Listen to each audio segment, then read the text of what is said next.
குலதெய்வ பூஜை செய்யும் முக்கிய வழிமுறை. நமக்கு விருப்பமான கடவுள்கள் ஏராளமாக இருந்தாலும் நாம் முதற் கடவுளாக வணங்க வேண்டியது விநாயகரையும் குலதெய்வத்தையும் தான். இவர்களை வணங்கிய பிறகு கடவுள்களை வணங்குவதுதான் சரியான முறையாகும். ஆண்டுக்கு ஒரு முறை அல்லது 6 மாதத்திற்கு ஒரு முறையாவது குலதெய்வ கோயிலுக்கு சென்று வழிபட்டு வருவது நன்மை தரும். குலதெய்வத்தை வீட்டிலேயே வணங்கலாமா என்று பலருக்கும் சந்தேகங்கள் உண்டு. ஆம், குலதெய்வத்தை வீட்டிலேயே வணங்கலாம். அதற்கு தேவையானது ஒரு மண்குடுவை மற்றும் தீபம் ஏற்றும் விளக்கு.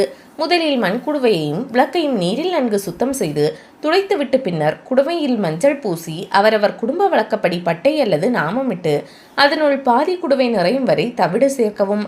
பிறகு ஒரு வெள்ளை துணியை மஞ்சளில் நனைத்து அதில் 27 அல்லது 29 ஏதேனும் ஒரு எண்ணிக்கையில் ஒரே மாதிரியான ₹1 நாணயங்களை சேர்த்து அதனை கட்டி முடித்துவிட்டு அதன் மீது ஒரு மஞ்சள் குங்குமம் பொட்டு வைத்து அதன் மீது ஒரு வாசனை பூவை வைத்து அந்த மண்பானைக்குள் வைத்து விடுங்கள்.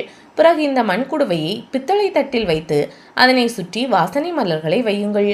குடுவையின் மேல் தட்டை வைத்து மூடி அதன் மீது விளக்கில் நெய் ஊற்றி தாமரை தண்டு திரி அல்லது பஞ்சத்திரி போட்டு தீபமேற்றி வீட்டின் பூஜை அறையில் குபேர மூலையில் வைத்து வழிபட வேண்டும். வாரம் ஒரு முறை இந்த விளக்கை ஏற்றி வர வேண்டும்.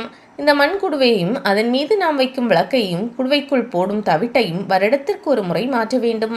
மாற்றும் போது பழைய குடுவை மற்றும் விளக்கை ஆற்றில் விட்டுவிட வேண்டும். ₹1 நாணயங்களை குலதெய்வ உண்டியலில் சேர்த்து விட வேண்டும். ஏதேனும் நமக்கு வேண்டுதல் இருப்பின் அதனை மனதில் நினைத்து கொண்டு 5 வாரங்கள் சனிக்கிழமை காலை வேளையில் தீபம் ஏற்றி வந்தால் நாம் நினைத்த காரியம் நிச்சயம் கைகூடும்.